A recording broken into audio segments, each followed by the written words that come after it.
Hello my friend my family, કેમ છો બધા? રેખા જય આમરણિયાના જય શ્રી કૃષ્ણ, જય માતાજી, જય દ્વારકાધીશ.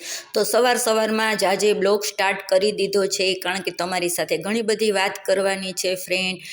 અને ઘણા ટાઈમથી આપણે ફેસ ટુ ફેસ પણ વાત નથી કરી, તો એ ટાઈમ પણ નજીક જ આવવાનો છે જ્યારે હું તમારી સાથે ફેસ ટુ ફેસ વાત કરીશ. કારણ કે એકલા હોય કેટલું બધું કામ હોય, તો સવારમાં ચા નાસ્તો બધું જ કમ્પ્લીટ પતી ગયું છે. અને બસ જો આટલું સરસ ક્લીન કરી ચોખ્ખું કરી અને રસોઈ કરીએ તો ખૂબ મજા આવે. તો વોશિંગ મશીનમાં કપડાં પણ ધોવાય છે, તો સાથે સાથે કપડું લઈ ચોખ્ખું કરી અને કપડું પણ આપણે મશીનમાં નાખી દઈશું કે ચોખ્ખાઈ મસ્તની રે, રસોઈ કરવાની પણ મજા આવે. ફાઇનલી 11:30 કે 11:45 જેવો ટાઈમ થયો છે. દીપ અને એના ડેડી બહારથી આવ્યા છે, તો કેટલા બધા વાયરિંગનું કામ હતું એને, જે તો એના ફીંડલા કેટલા બધા લઈ આવ્યા છે. તો બહારથી આવ્યા છે ને આજે થોડુંક માઇનર ઠંડી જેવું વાતાવરણ છે. તો દીપને એના ડેડીને કોફી પીવી હતી, તો મેં કોફી બનાવી, તો અમે ત્રણેય કોફી એન્જોય કરી અને પછી મેં બનાવી રસોઈ. તો ફ્રેન્ડ, આજનો મારો પૂરો બ્લોગ જોવાનું ભૂલતા નહીં, બિલકુલ કટિંગ કરતા નહીં. અને મારે બસ જો કઢી અને ભાત બની ગયા છે. આજે દૂધી દાળનું શાક બનાવવાનું છે, તો તમારી સાથે દૂધી દાળની શાકની રેસીપી પણ શેર કરું છું. અને હમણાં થોડીક સરસની આપણે વાતો પણ કરવાના છે. તો અહીંયા મેં દૂધી છે એ સુધારી લીધી છે, અને થોડી મોટી સાઈડની સુધારી છે. અને દાળને, ચણાની દાળને કોફી પી અને નક્કી થઈ ગયું એટલે અડધી કલાક સુધી પાણીમાં મેં પલાળી દીધી હતી, જેથી કરીને દાળ બહુ સરસ થાય. કારણ કે ચણાની દાળ થોડી કડક હોય તો પલાળીએ તો ખૂબ સરસ થાય. તો અહીંયા મેં આદું અને મરચાં અને લસણ ત્રણેય વઘારમાં નાખીએ છીએ, થોડા રાઈ જીરું અને હિંગ, અને ફૂલ મરચીથી વઘારેલું છે શાક.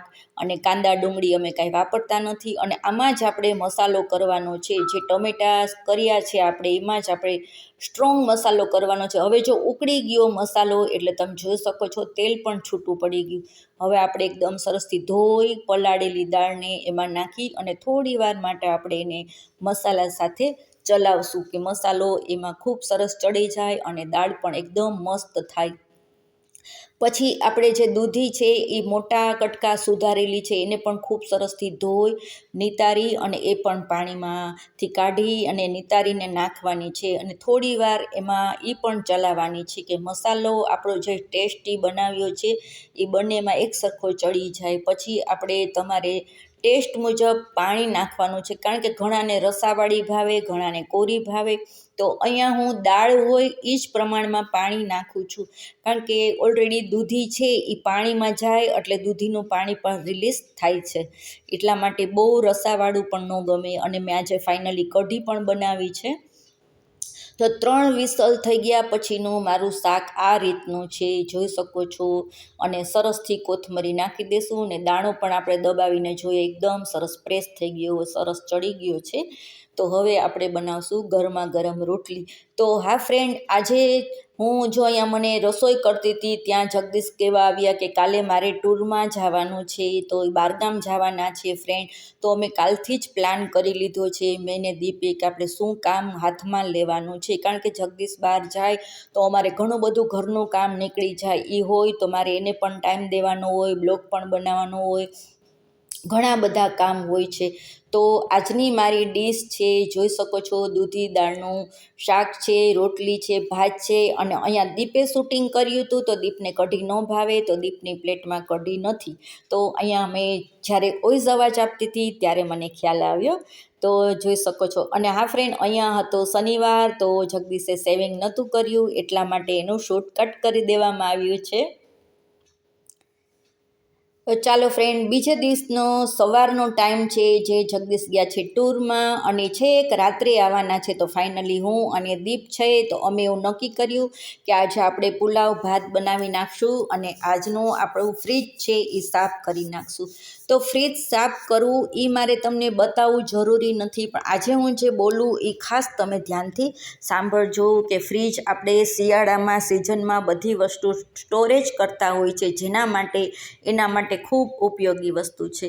તો ફ્રીજને મેં ખૂબ સરસથી ચોખ્ખું કરી નાખ્યું છે, કારણ કે દિવાળી હતી તો કોલ્ડ ડ્રિંક્સ કેટલા બધા લઈ આવ્યા હતા, આઈસ્ક્રીમ હતું, પછી શરબતની બોટલ અમુક જે માવાવાળી હોય એ ખોલી હોય તો એ પણ ફ્રીજમાં જ રાખવી પડે.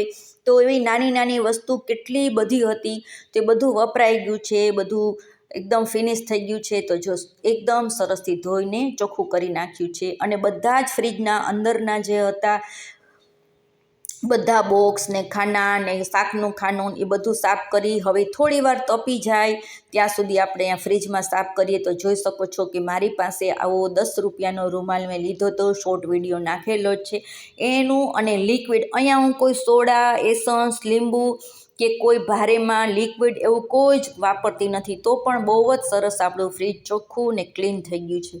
હવે બીજી વાત હું એ તમને કહેવાની હતી ફ્રેન્ડ કે 200 રૂપિયાના કિલો લીંબુ જ્યારે સિઝનમાં આવતા હોય છે તો મેં ઘણીવાર લોંગ વિડીયો, શોર્ટ વિડીયોમાં તમને બતાવ્યું જ છે કે આપણે લીંબુનો સ્ટોરેજ કરી લેવાનો છે. તો મારું ફ્રીજ એકદમ સરસ સેટ થઈ ગયું છે, લુવાઈ ગયું છે અને હવે એમાં હું બધી સ્ટોરેજ કરેલી વસ્તુ છે ભરીને બતાવું છું. અને આ ફ્રેન્ડ અહીંયા મારા ચશ્મા પહેરેલા નથી, આજે મારા ચશ્મા પણ તૂટી ગયા છે. તો જોઈ શકો છો આટલી મારે મલાઈ છે અને આટલા વટાણાના સિઝનમાં સ્ટોરેજ કરી લીધા હોય. તુવેર દાળ પૂરી થઈ ગઈ છે અને 2 જ બોટલ રસની છે. તો લીંબુ ખૂબ મોંઘા આવતા હોય તો આપણે સ્ટોરેજ કરી લેવાના. શિયાળો આવે છે તો તમે લોકો ખાસ સ્ટોરેજ કરી લેજો. અને મેં બધું જ ફ્રીજમાં ગોઠવી દીધું છે. ઓલી સામે ડીશમાં બરી છે જે આપણે ભેંસ કે ગાય વ્યાણી હોય અને એનું બરી બનાવીએ તો એ તો આટલું ઘરમાં મારે શાક વસ્તુ બધી પડી હતી એટલી જ મેં એમાં એડજસ્ટ કરી અને મૂકી દીધી છે. અથાણાં પણ છે. તો ફ્રેન્ડ મારું કહેવાનો મતલબ કે જે વસ્તુ તુવેર છે, વટાણા છે, લીંબુનો રસ છે, કોઈ પણ વસ્તુ સ્ટોરેજ થાય એવું તમારે ડબલ ડોરનું ફ્રીજ હોય તો ચોક્કસથી કરી લેજો. મેં તમને મારી બોટલ પણ બતાવી કે આટલી બોટલ મારે પૂરી થઈ ગઈ છે. અને અહીંયા પણ તમે જોઈ શકો છો 2 બોટલ વાપરવા માટે ફ્રીઝરમાંથી લઈ અને નીચે નાખી દઈએ આપણે તો એ પણ સરસથી યુઝ થાય. તો મારો વિડીયો તમને કેવો લાગ્યો જરૂર કમેન્ટમાં